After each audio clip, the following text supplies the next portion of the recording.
Bon dia, som al Castell del Remei i tinc aquí la Cristina Casol i tinc aquí el Jordi Fàbrega i parlarem una mica del nostre programa, del programa de Junts per les Terres de Lleida, Pirineu i Aran i per demanar-vos el vot de cara al proper 14 de febrer. A veure, una mica aquesta crisi sanitària que hem viscut del Covid, aquesta pandèmia, aquest desastre que tot el món ha viscut de manera simultània, doncs penso que obre una nova oportunitat a les Terres de Lleida. Per què? Doncs perquè de cop i volta tot el món occidental, la gent que viu a les ciutats, que és el 75% de la gent dels països avançats, ha descobert el valor de la proximitat, ha descobert el producte de proximitat, comença a valorar les denominacions d'origen, comença a preferir el producte del propi territori i no que vingui de l'altra punta del món, perquè això també contribueix a disminuir l'impacte del canvi climàtic que té el transport de mercaderies a gran escala d'un altre continent. I això és una bona notícia, és a dir, ara tenim una oportunitat que si sabem aprofitar doncs permetrà a la gent de Catalunya en general doncs mirar que Lleida, que és el 40% de la superfície de Catalunya, és el seu gran rebost agroalimentari. Ja ho comença a ser des de finals del segle XIX, amb la inauguració del Canal d'Urgell, que va permetre regar fins a 70.000 hectàrees. I, de fet, a finals del segle XX, principis del segle XXI, tenim la construcció del Canal Segarra-Garrigues, que encara té un gran potencial per davant, perquè només estan regant 11.000 de les 70.000 hectàrees previstes a ple rendiment. I, per tant, hem d'anar avançant i hem de fer possible que més i més hectàrees de les previstes puguin anar sent regades construint la xarxa secundària, afavorint que els agricultors, els pagesos de la zona puguin anar aprofitant aquesta aigua que hi ha del canal principal que ja tenim construït. Això, per tant, és una notícia important i és una bona notícia, i després tenim una altra bona nova, i és que tot el món viu una revolució digital, la digitalització, que accelera també la pandèmia, afecta tots els sectors productius, no només la indústria, no només els serveis, sinó també l'agricultura. Tenim exemples d'Holanda, com amb hivernacles, amb plaques fotovoltaiques, amb reg gota a gota, estan augmentant moltíssim les produccions i les productivitats.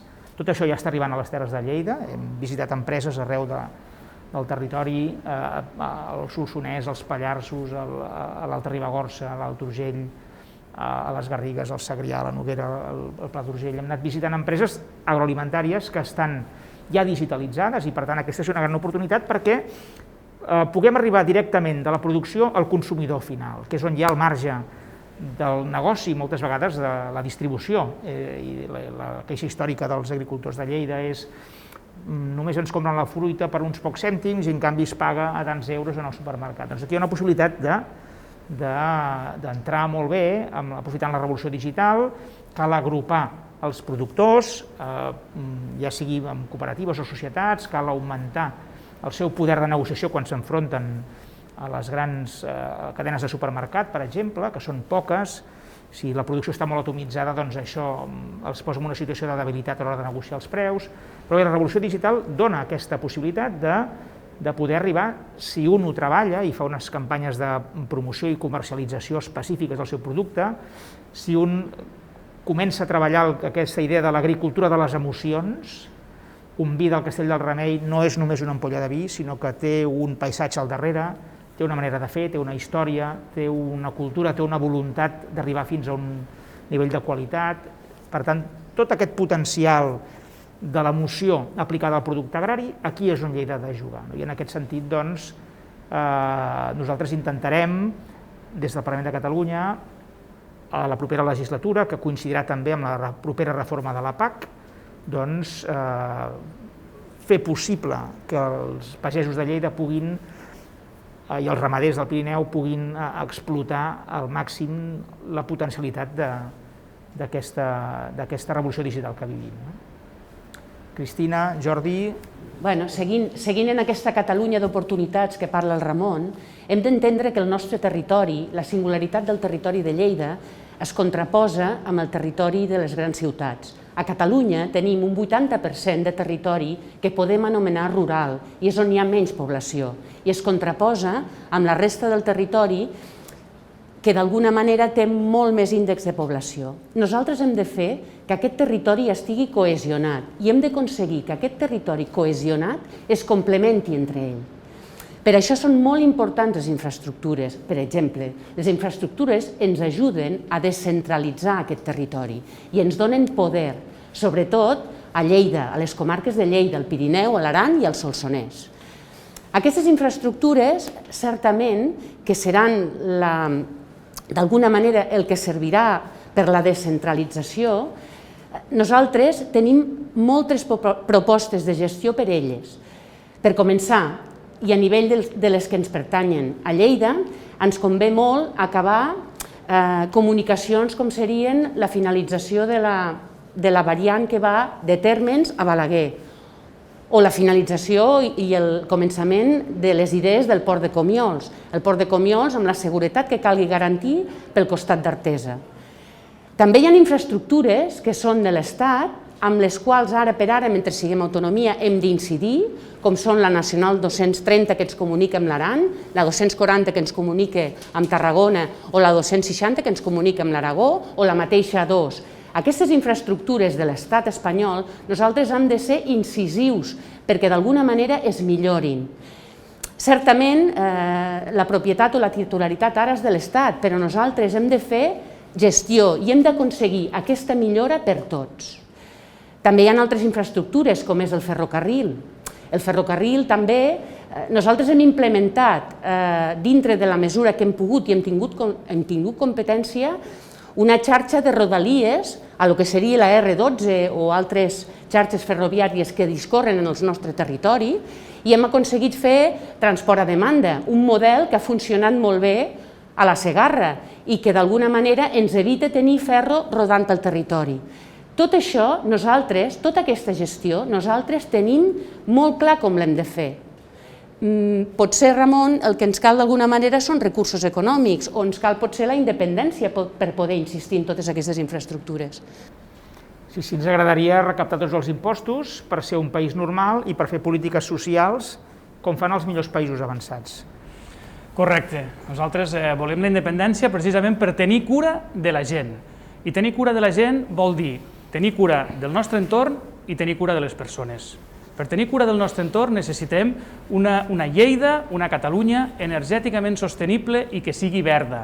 Recordem, la terra, aquesta terra que ens envolta aquí, aquesta terra no és nostra, aquesta terra no és un regal de ningú, aquesta terra és un préstec que ens han fet els nostres fills i per tant l'hem de cuidar i hem d'anar cap a la sostenibilitat d'aquesta terra. I necessitem tots els recursos per tenir cura de la gent, per dedicar precisament a que la gent visqui millor i tots els anys possibles que sigui, tot el que faci falta per tenir-ho millor. I això com ho hem vist? La pandèmia ens ho ha demostrat, que això no ha estat ni molt menys així. A nivell sanitari hem tingut un autèntic desastre, i hem tingut un autèntic desastre perquè precisament, i entre altres llocs a Lleida, i aquí ho hem viscut, aquí hem tingut 4 onades, quan a la resta de Catalunya n'hem tingut 3 d'onades. És perquè no tenim tots els sistemes sanitaris preparats per afrontar això. I hem de preparar una bona salut pública, una bona vigilància epidemiològica i més i majors serveis sanitaris a tot arreu. És fonamental pels pobles petits, és fonamental per les comarques rurals tindre serveis. I tindre serveis vol dir tenir un metge i vol dir tenir una escola rural també. I per això, des de Junts, treballarem perquè arribin els serveis sanitaris absolutament a tothom. Però també els serveis socials. Quin desastre hem vist amb les residències. No pot ser el que ha passat amb les residències. I això el que implica és que hem de fer un canvi de model de com nosaltres atenem a la nostra gent gran. Hem d'aconseguir que la nostra gent gran, que és qui ens ho ha donat tot, estiguin molt ben cuidats. I això vol dir fer tot un canvi i crearem des de Junts l'Agència d'Atenció Integrada Social i Sanitària per involucrar les dues coses, l'atenció sanitària i l'atenció social, amb el màxim que es pugui a casa, que és on la gent vol estar. I a casa vol dir a tots els pobles, a tots els municipis, tant del Pirineu com de la Plana. Per tant, molta atenció domiciliària, molts centres de dia, els Sallars, que són centres de dia però de l'àmbit rural, i només deixant les residències per a les etapes més finals de l'autonomia. I hem de garantir uns salaris dignes per tot el professional sanitari. Ara ho hem vist, ens pensàvem que teníem un sistema d'excel·lència. No, tenim uns professionals d'excel·lència infrapagats i mal representats i mal valorats. I necessitem potenciar els nostres professionals sanitaris. I tenim un altre punt important, que són les pensions. potser també necessitem la independència per poder garantir les pensions de la nostra gent gran, perquè amb l'estat espanyol no estan garantides. I tenir cura de les persones també vol dir tenir un país plenament democràtic i proper a les persones. Per això necessitem també anar a altres models, com el model estonià, que coneixes molt bé, de poder-ho fer tot digitalment, que estigui molt més a prop de les persones i molt més transparent. Hem de tindre tota la transparència perquè tothom estigui d'acord que les coses que fem, les fem ben fetes. Un altre aspecte que voldria destacar. Com vosaltres sabeu, la meva mare és del Poal i jo hi he tingut sempre una relació històrica de petit, adolescent, jove. Jo recordo que l'any 2014, a motiu del tricentenari, vaig organitzar una visita amb el Quim Torra, que llavors no era president, amb la Pilar Rahola i amb tota una colla d'amics periodistes, intel·lectuals. Vam visitar el Poal, vam visitar la casa dels Marquès del Poal, l'església barroca, i recordo que vam acabar aquella tarda amb Francesc Canosa explicant-nos a la Casa Canal de Mollerussa la gran epopeia de la construcció del Canal d'Urgell, que és de les coses millors que es poden fer a Lleida, que el Francesc Canosa, amb tota la seva passió i capacitat comunicativa, t'expliqui, ell que més té la família d'origen d'allà mateix, doncs t'expliqui el que ha suposat, perquè si això fos Califòrnia, hauríeu vist 50.000 pel·lícules filmades al voltant d'aquest potentíssim relat. És dels moments més millors de la història de Catalunya, on la iniciativa privada de la gent, per cert, amb una família que va impulsar aquell canal des d'aquí mateix, de l'Urgell, doncs van protagonitzar una transformació increïble. Quin és el proper repte que tenen les Terres de Lleida? Doncs d'una banda, és a dir, passar de ser simplement agricultors, simplement productors de matèria primera agroalimentària i passar a tenir indústria transformadora, perquè ara moltes vegades el producte primer, el producte agrari i ramader es produeix a Lleida i es transforma en altres comarques, per exemple, a la Plana de Vic, que és on hi ha una gran transformació, per exemple, del producte porcí. Doncs aquesta indústria transformadora, que a Catalunya aquesta indústria agroalimentària és més potent que la indústria de l'automòbil, més que Volkswagen de Martorell, etc., ja pesa més en el PIB tota la transformació agroalimentària que l'automòbil a Catalunya, perquè tingueu una idea, això és un 15% del PIB, és una indústria de productivitats altes, que vol dir que es paguen salaris elevats, que vol dir que generen recursos als ajuntaments i a les administracions públiques en forma d'impostos. Per tant, el proper repte és Lleida ha de ser també territori industrial del producte quilòmetre zero que produeix el seu territori. I per fer això necessitem posar sobre la taula polígons industrials grans.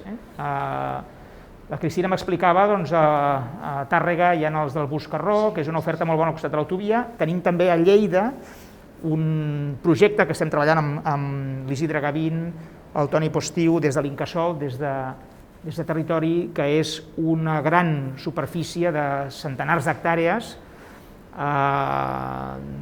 Quatre Pilans, entre els termes de Torreblanca, Quatre Pilans, entre els termes de Lleida, Bell-lloc i l'Alamús. És a dir, llavors allà hi ha un gran potencial perquè en grans empreses de Lleida no hagin de marxar a la franja de Fraga, d'Aragó, per tal de poder construir les seves plantes d'ampliació. I penso que la propera assignatura pendent, que hauríem de saber teixir amb tots els altres partits, un gran consens, perquè això té un gran interès. El futur de Lleida passa per generar grans espais amb aquesta logístics ben comunicats, i a més el de Torreblanca Quatre Pilans té accés ferroviari allà mateix, per tal que la indústria pugui instal·lar-se sense límit de restricció, perquè els polígons són petits, etc., puguin allà promoure les seves instal·lacions i Lleida sigui també un territori industrial, que ja ho és, perquè jo he pogut visitar com a conseller moltes empreses per tot arreu i he vist sectors de serveis avançats, informàtica, teniu empreses de Lleida que cotitzen a Nova York, teniu empreses de Lleida que estan sent líders estatals o europeus des de qualsevol comarca, però això pot anar encara amb molt més si som capaços de generar aquest sòl industrial que permeti desenvolupar una indústria agroalimentària transformadora del producte que ja genera les Terres de Lleida. Referint-me a les paraules del Ramon, per això és tan necessari aquest pacte nacional del món rural-urbà. És tan important pels aspectes que ha explicat el Ramon de Lleida. Lleida és una capital de serveis, però ha de ser capital industrial i necessita infraestructures. té tot el potencial, però necessita les infraestructures adaptades a les necessitats. Hem de transformar Lleida. Tenim un gran problema, que és aquest despoblament rural, i tot això que està dient el Ramon, tot això que està dient la Cristina, precisament és per això, és per revertir aquest despoblament. No és que no ens puguem permetre més despoblament, és que hem d'aconseguir el repoblament d'aquestes zones. I per tant necessitem això, necessitem tindre feina, necessitem tindre connectivitat, ho hem vist amb la pandèmia, molta gent que pot teletreballar des de casa, aquesta casa pot ser des d'un poble perdut d'Estamariu, per exemple, al costat de l'Alt Urgell o des de la Vall d'Aran, però per això necessitem connectivitat, per això necessitem habitatge i per això necessitem serveis a tots i cadascun dels punts d'aquestes comarques rurals. Per això al Pirineu, des de Junts, potenciarem, renovarem i farem una nova llei de muntanya, perquè no és el mateix l'urbanisme que es necessita a la zona metropolitana que el que es necessita al Pirineu. I potenciarem l'Institut de Desenvolupament de l'Alt Pirineu i Aran, l'IDAPA, que ara mateix ens engloba a tots per poder-ho tirar endavant.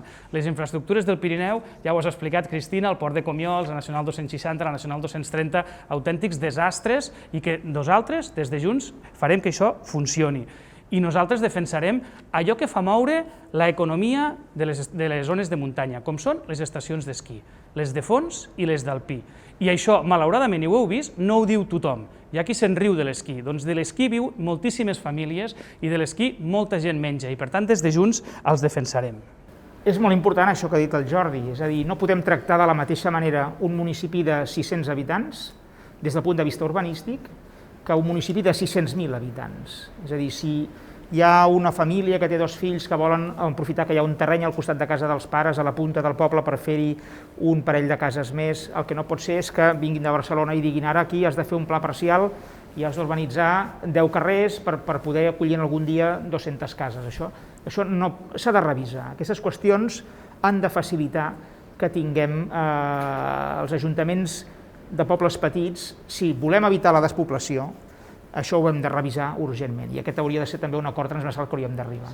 I una altra cosa, el que deia el Jordi, jo també vinc per part de pare del Pirineu, sapigueu que el Pont de Suert encara no té cable, és l'única capital de comarca de Catalunya que no té cable, perquè el govern espanyol, tan progressista de la història, encara no ha tingut a bé de donar el permís a la Generalitat, que fa 9 mesos que li ha enviat una carta per poder foradar la Nacional 230 i la Nacional 260, que són les dues úniques carreteres que arriben al municipi, que són de titularitat espanyola, per fer-hi passar el cable. Per tant, doncs, el nostre compromís és dir que si bé ara en aquest últim any i mig hem cablejat totes les capitals de comarca menys Pont de Suert, la nostra promesa és en el proper any i mig cablejar tots els pobles de totes les comarques. A partir de la capital comarcal, difondre. I això no és molt car, això són 80-100 milions d'euros, no 1.000 milions d'euros. Això pot ser fet, però cal voluntat política per fer-ho. I no tots els partits que es presenten a les eleccions tenen aquesta prioritat en el seu programa. Molt bé, Ramon. Per fer totes aquestes mesures necessitem la independència. Per millorar la qualitat de vida de la nostra gent necessitem ser independents. Us vull demanar que ens feu confiança, vull demanar el vostre vot per Junts, perquè junts podem fer tot això possible. Junts volem ser i fer tot això possible. Oi, Jordi? Oi, per això som els dels Junts per fer, Junts per gestionar, Junts per fer aquesta república que volem. Una república amb oportunitats absolutament per a tothom, també per a la gent de Lleida, també per a la gent del Pirineu i també per a la gent de l'Aran. I per això necessitem el vostre vot. Necessitem que voteu a Junts, els del Junts per fer, perquè ho farem, i el del Junts per ser, perquè serem aquest país que ens vam guanyar entre tots, junts, l'1 d'octubre, i ara l'hem de reblar, i qui el reblarà serà el lideratge de la Laura Borràs, del Ramon Tremosa, del president Puigdemont, si tenim el vostre vot. Bé, tenim l'ocasió, per primera vegada a la història, de fer una dona, la Laura Borràs, presidenta de la Generalitat de Catalunya. Malauradament, en els últims 40 anys hi ha hagut governs a Madrid de tots els colors. Malauradament ho hem intentat des de Catalunya, el president Pujol, el president Maragall, s'han intentat reformes dels estatuts, no han funcionat.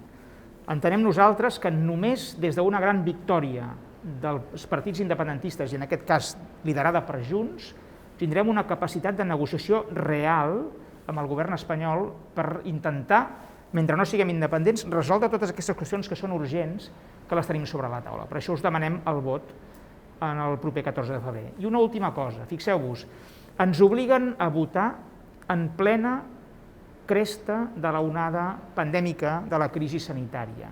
Per què ho fan això des de Madrid? Perquè fixeu-vos que en els últims 5 anys, en tot tipus d'eleccions, a les europees, a les catalanes, a les espanyoles, quan hi ha hagut participacions del 70, 75, 80% del cens, de les més altes d'Europa, els partits independentistes, i Junts moltes vegades quedant primer, han fet més de 2 milions de vots. Què fan ara des de Madrid? Que no voti tothom. Perquè si recordeu el 2006, el president Montilla va esdevenir president amb la participació més baixa de la història de la democràcia, de les eleccions recuperades, només un 59%. Per tant, busquen la nostra por perquè ens quedem a casa i deixem de votar. Això ho hem de revertir, ens hem de mobilitzar com mai, fer un vot contundent a les urnes i necessitem, per fer possible tot això que us hem explicat, una victòria esclatant de la llista que lidera Carles Puigdemont per tal que puguem fer a Laura Borràs presidenta de Catalunya.